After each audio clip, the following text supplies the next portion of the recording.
Joan is thinking of a geometric sequence with first term 6 and third term 2.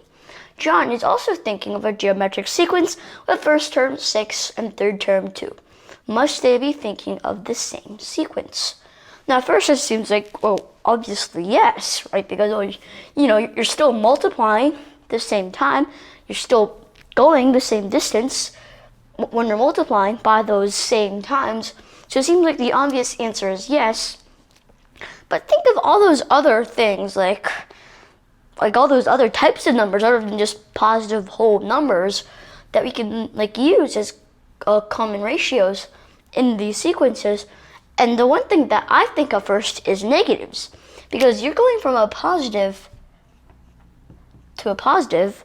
Well, a negative goes to it. Well, negative times negative switches from negative to positive to negative. So a positive always stays positive when you're multiplying by them, but a negative, sometimes it's negative, sometimes it's positive. So we're gonna check that here. Well, if our first term is 6, well, for a positive number, if we're multiplying by, let's say, in here, let's say here, the common ratio is positive, well then you're going to go from 6, you're going to multiply by some common ratio, and then you're going to get to 2, and everything here is positive. So that's not a lot of difference.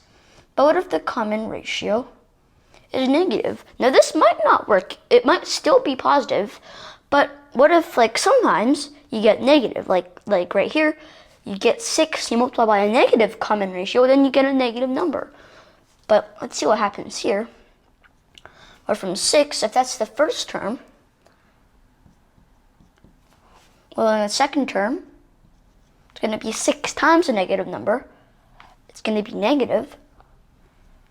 And in the third term, you get a negative times a negative common ratio, and you get a positive number. And it just happens to be that positive number is a positive 2. So here, the answer is no, although it's very, very, very close. The same whole number part, it's going to be the same, but the negative and positives, there's what makes the difference.